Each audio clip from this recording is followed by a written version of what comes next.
अस्सलाम वालेकुम। कौम नूह पर अज़ाब कैसे आया ये बताएंगे। सूरह अल-कमर आयत नंबर 9। औज़ु बिल्लाहि मिनश शैतानिर रजीम। बिस्मिल्लाहिर रहमानिर रहीम। ऐसे वाक़यात को कुरान से जानने के लिए मेरे चैनल को सब्सक्राइब करें। इनसे पहले नूह अलैहिस्सलाम की कौम ने भी तकज़ीब की थी, तो उन्होंने हमारे बंदों को झुठलाया और कहा कि दीवाना है, और इन्हें डांटा भी। सूरह अल-कमर आयत नंबर 10। तो उन्होंने अपने परवरदिगार से दुआ की कि बारहा इलाहा, मैं इनके मुकाबले में कमज़ोर हूँ, तू इनसे बदला ले। सूरह अल-कमर आयत नंबर 11। बस हमने ज़ोर के मी से आसमान के दाहने खोल दिए। सूरह अल-कमर आयत नंबर 12।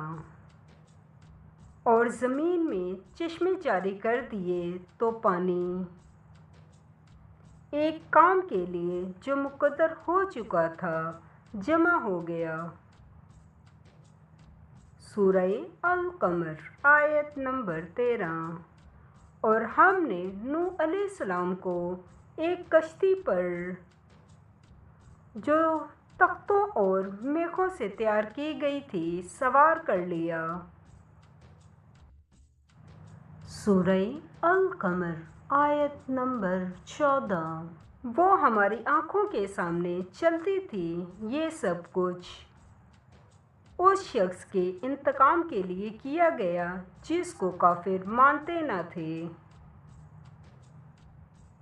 सूरह अल-कमर आयत नंबर 15।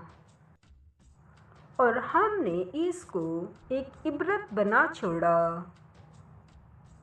तो कोई है कि सोचे समझे। सूरह अल-कमर आयत नंबर 16। सो देख लो कि मेरा अज़ाब और डराना कैसा हुआ। सूरह अल-कमर आयत नंबर 17। और हमने कुरान को समझने के लिए आसान कर दिया है, तो कोई है कि सोचे समझे।